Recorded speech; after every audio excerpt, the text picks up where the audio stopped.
La joven Christine regresó de la escuela y estuvo sin supervisión por un corto tiempo. Cuando los padres llegaron a casa, descubrieron que su hija no estaba en ninguna parte. Amplias operaciones de búsqueda con la participación de las autoridades y la comunidad local han estado en marcha durante varias semanas, pero sin éxito. Parece que Christine simplemente se desvaneció en el aire. En la tranquila ciudad canadiense de Kingsville, ubicada junto a un pintoresco lago, Christine Jessop nació el 29 de noviembre de 1974.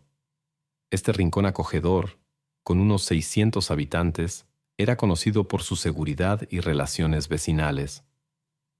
Christine creció como una persona alegre. Le encantaba andar en bicicleta, jugar béisbol con amigos y pasar tiempo en la naturaleza. Su hermano mayor fue quien le enseñó a amar el béisbol. Christine sentía una atracción especial por los animales. Una vez, un murciélago voló a su habitación y, a diferencia de sus parientes asustados, Christine quería quedarse con el inesperado invitado. El 3 de octubre de 1984, cuando Christine tenía 9 años, comenzó como un día cualquiera. Fue a la escuela y sabía que después de las clases estaría sola en casa por un tiempo, mientras su madre llevaba a su hermano al médico. Sus padres no estaban preocupados, ya que Christine era muy independiente para su edad. Después de la escuela, Christine había quedado en encontrarse con una amiga. El autobús escolar la dejó cerca de su casa. Cuando llegó la hora de la cita, su amiga la esperó en el parque, pero Christine no apareció. Cuando la madre de Christine regresó a casa, notó algunas cosas extrañas. La bicicleta de su hija estaba tirada frente a la casa con el soporte doblado. Era muy extraño, porque Christine siempre cuidaba mucho de sus pertenencias, especialmente de su bicicleta favorita. La chaqueta de Christine estaba colgada en un gancho alto en el pasillo. Era evidente que Christine había estado en casa después de la escuela. Su mochila estaba en su habitación y el correo había sido traído dentro de la casa. Al principio la madre no estaba demasiado preocupada, pero cuando oscureció y Christine aún no había regresado, la inquietud creció. Normalmente, Christine siempre informaba sobre sus planes. Este día, que comenzó tan ordinariamente en la pequeña y tranquila ciudad, marcó el comienzo de eventos misteriosos que sacudieron no solo a Kingsville, sino a toda Canadá. Preocupada, la madre de Christine comenzó a llamar a conocidos, con la esperanza de averiguar el paradero de su hija. Lamentablemente, nadie había visto a Christine después de la escuela. Su amiga mencionó una reunión cancelada en el parque. Al darse cuenta de la gravedad de la situación, la madre y el hijo salieron a buscarla.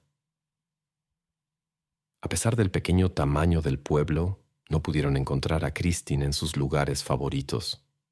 Por la noche, al ver que Christine aún no había aparecido, la madre decidió llamar a la policía.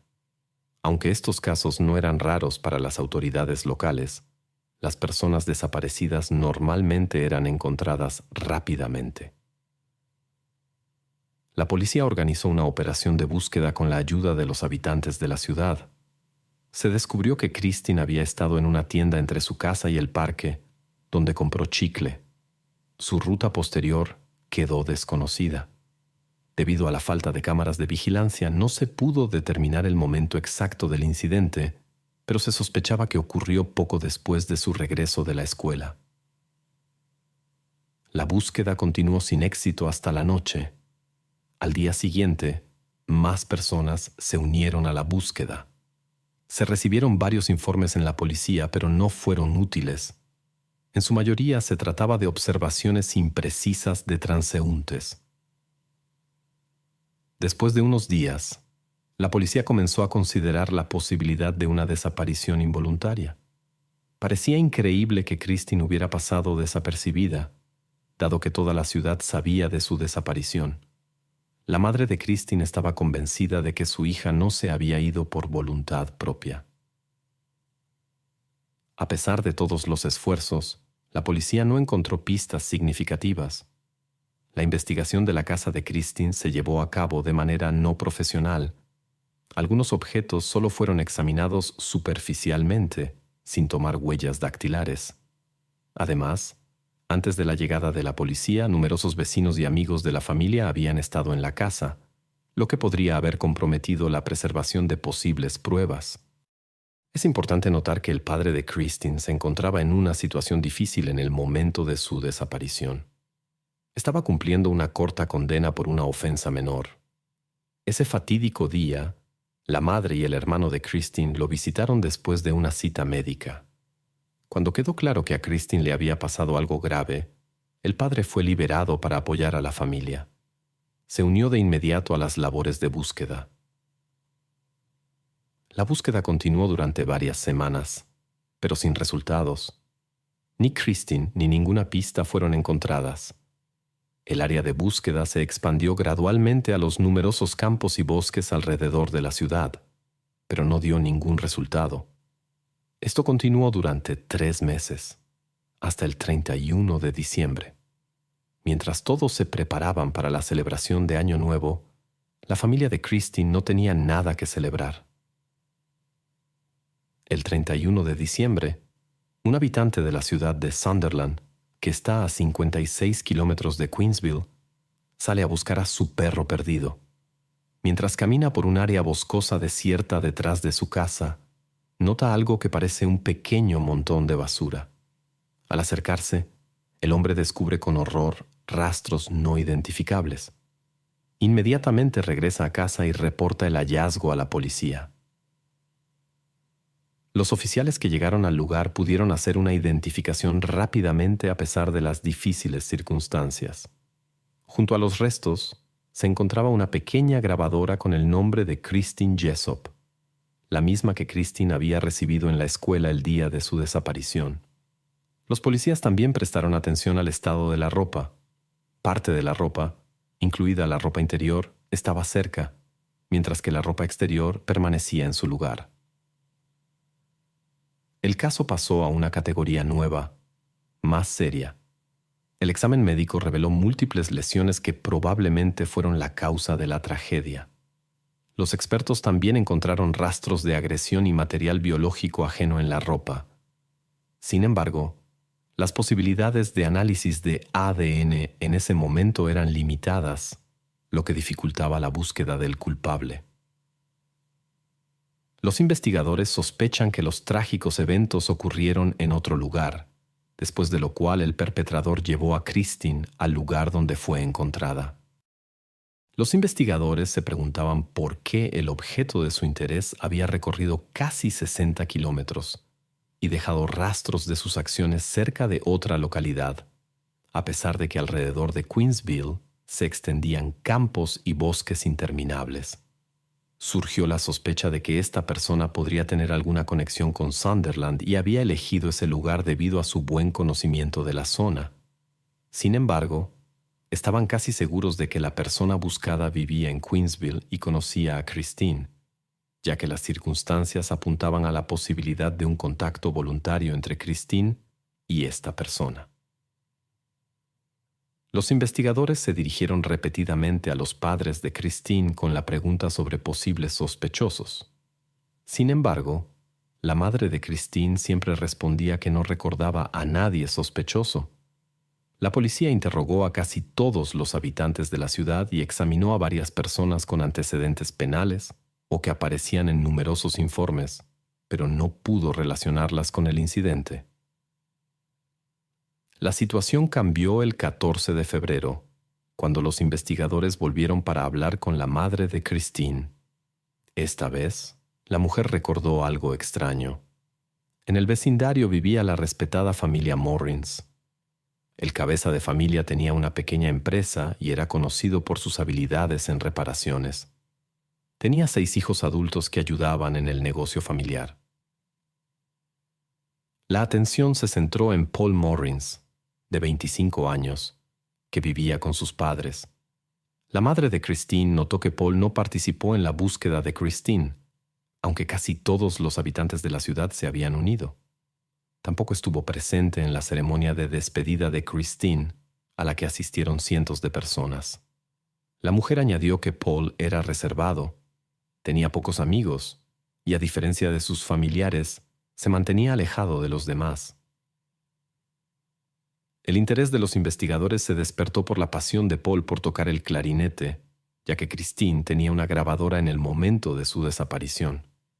Sospechaban que Paul podría haber utilizado el tema de la música para establecer contacto con Christine. Además, Christine debía conocerlo, ya que había vivido en el vecindario toda su vida. Esta información dio un giro a la investigación y llevó a los investigadores a examinar más de cerca el papel de Paul Morins en los enigmáticos acontecimientos relacionados con la desaparición de Christine Jessop. Los investigadores decidieron hablar con él y preguntaron sobre su relación con Christine. Paul afirmó que su contacto fue mínimo, salvo por una ocasión en la que la ayudó a atrapar a su perro que se había escapado. Cuando se le preguntó dónde estaba ese día, Paul dijo que trabajó hasta las 15 horas con 32 minutos a 57 kilómetros fuera de la ciudad. Luego fue de compras, echó gasolina y regresó a casa alrededor de las 5 de la tarde. Su comentario sobre Christine como una niña normal y amable, con la extraña adición, pero a veces se corrompen, despertó las sospechas de la policía. La verificación de la coartada de Paul reveló que su turno realmente terminó a las 15 horas con 32 minutos, lo que hacía físicamente imposible su presencia en la casa de Christine antes de su regreso. Los familiares confirmaron su llegada a casa alrededor de las 5 de la tarde. Aún así, los investigadores consideraron la posibilidad de inexactitudes en los testimonios o de un encubrimiento deliberado. Al examinar el coche de Paul, se encontraron fibras que se asemejaban a la tela del suéter de Christine. Los expertos también sospecharon una similitud entre los cabellos encontrados y los de Paul, aunque debido a las limitadas posibilidades de análisis en ese momento, no era posible una confirmación al 100%. Un perfilador del FBI elaboró un perfil aproximado del sospechoso, un hombre de entre 19 y 26 años de Queensville, posiblemente con antecedentes por delitos menores. Aunque Paul no correspondía completamente a esta descripción, la policía estaba convencida de su implicación y lo arrestó el 22 de abril. El principal problema para la acusación eran las declaraciones de la madre de Christine sobre la hora de su regreso a casa, las 16 horas con 10 minutos, lo que no coincidía con la versión de la implicación de Paul. Los investigadores intentaron convencer a la mujer de posibles inexactitudes en sus recuerdos, y finalmente ella admitió que podría haberse equivocado en la hora. Durante el juicio, la acusación intentó presentar a Paul como un solitario extraño que despertaba preocupación entre los vecinos. Señalaron que el sospechoso tuvo tiempo de sobra para cometer el delito, ya que la madre de Christine llegó a casa más tarde de lo que se había pensado inicialmente. Un psicólogo encargado por la fiscalía sugirió que los familiares de Paul, que confirmaban su coartada, podrían estar encubriéndolo. Un momento clave fueron los testimonios de un investigador encubierto que fue colocado en la misma celda que Paul. Según él, Paul mencionó detalles del incidente, aunque esta información ya había aparecido en la prensa. Paul también habló sobre su película favorita, El Resplandor, y la citó. A pesar de las protestas de inocencia de Paul, estos testimonios influyeron considerablemente en el curso del juicio. Sin embargo, a pesar de los intentos de la acusación de dibujar una imagen negativa de Paul, las pruebas cuestionables siguieron siendo el principal factor que los miembros del jurado no consideraron suficientes para emitir un veredicto de culpabilidad. Paul fue declarado inocente y puesto en libertad en la sala del tribunal. La acusación anunció que apelaría. La familia de Christine quedó devastada, ya que ahora tendrían que vivir junto a alguien sospechoso de estar relacionado con la desaparición de su hija. Los residentes de la ciudad también estaban insatisfechos con el veredicto, lo que llevó a una atmósfera tensa alrededor de la casa de Paul. la acusación logró obtener un nuevo juicio al señalar ambigüedades en las instrucciones dadas al jurado durante el primer procedimiento. Durante la preparación para el segundo juicio, surgieron hechos interesantes. Algunas pruebas clave habían desaparecido, incluyendo materiales de investigación y objetos encontrados en la escena del crimen. En el nuevo juicio, la acusación presentó la teoría de cómo Paul pudo haber atraído la atención de Christine con música y la llevó a su coche. Esta versión se convirtió en la base de la nueva acusación, a pesar de la falta de pruebas directas. A pesar de las pruebas inestables, el jurado emite su veredicto unánime en julio de 1992. Reconocen que Paul estuvo involucrado en el incidente. El hombre es condenado a una larga pena de prisión. Sin embargo, después de la segunda audiencia, la opinión pública cambia radicalmente. Mientras que los medios inicialmente describían a Paul como un solitario sospechoso, ahora, tras enterarse de los numerosos errores en la investigación, hablan de la posible inocencia de Paul y de la falta de profesionalismo de los investigadores. En este contexto, un grupo de activistas se une para impugnar la decisión judicial. Bajo la presión pública, el abogado de Paul presenta una apelación y se decide liberar al hombre bajo fianza. Este es un caso raro, pero la amplia resonancia permite que Paul regrese a casa. Sin embargo, hay dificultades.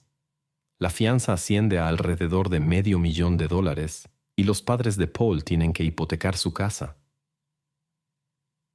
El abogado de Paul solicita un análisis de ADN de las pruebas.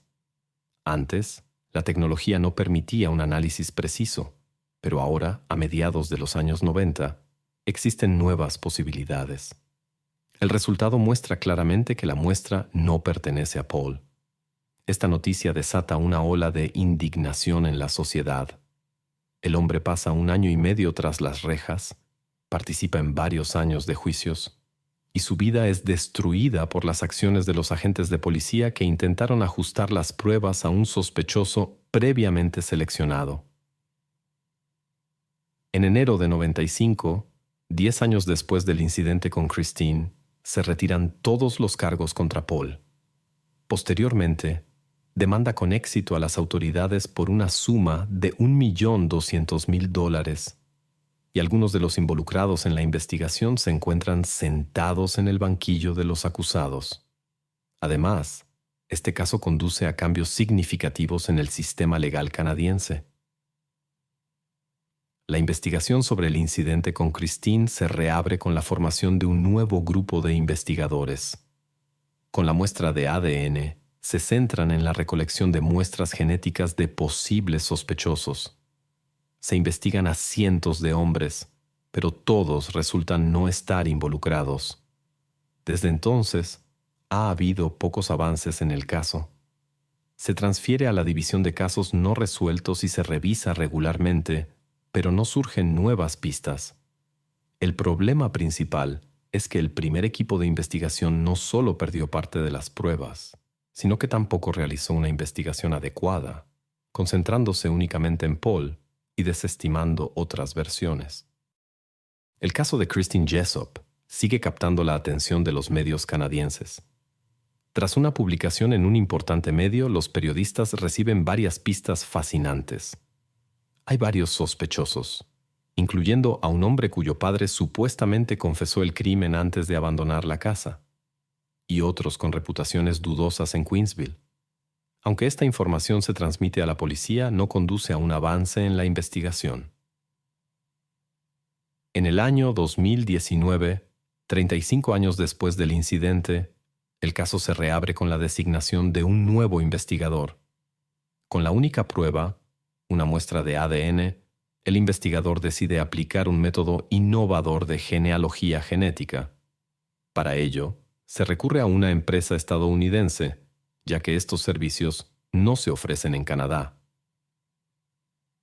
Los expertos comienzan a buscar parientes en bases de datos de ADN accesibles al público. Descubren algunos parientes lejanos y reducen el círculo de búsqueda mediante la comparación de datos a unas 400 personas. El investigador convoca a un colega, un especialista en ADN, para reconstruir árboles genealógicos. El trabajo se realiza de manera confidencial para evitar conclusiones precipitadas. Después de 8 meses de trabajo meticuloso, los investigadores se concentran en un árbol genealógico que comienza con una persona nacida en 1804 y que llegó a Canadá en 1850. Tras investigar a cientos de sus descendientes, en octubre de 2020 encuentran a una familia en particular e identifican al sospechoso más probable, Calvin Hoover. Para sorpresa del investigador, Hoover resulta ser un amigo cercano de la familia Jessop. En el momento de la desaparición de Christine, él tenía 28 años y vivía con su esposa e hijos en Queensville. Los padres de Christine han sido amigos de su familia durante mucho tiempo e incluso mencionan a Hoover como contacto de emergencia.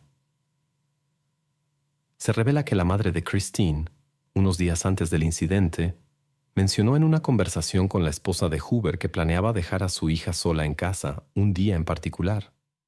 Christine conocía bien a Hoover y podría haberlo seguido o subido a su coche sin dudarlo, ya que confiaba en el amigo de la familia.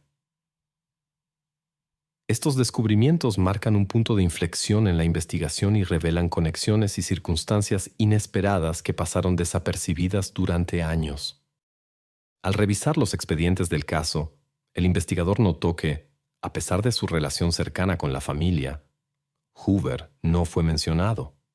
Resultó que la policía en ese momento solo había interrogado a su esposa.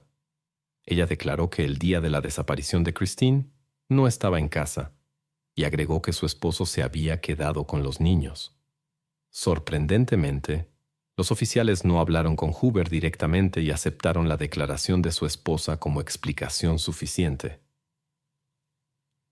Esta información llevó al investigador a pensar que Hoover podría haber estado involucrado en el incidente. Sin embargo, había un obstáculo.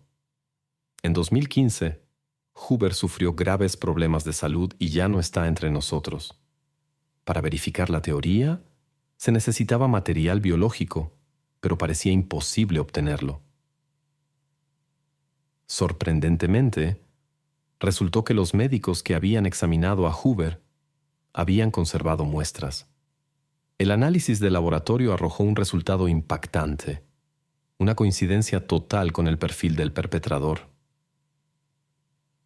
Los padres de Christine quedaron devastados por esta revelación.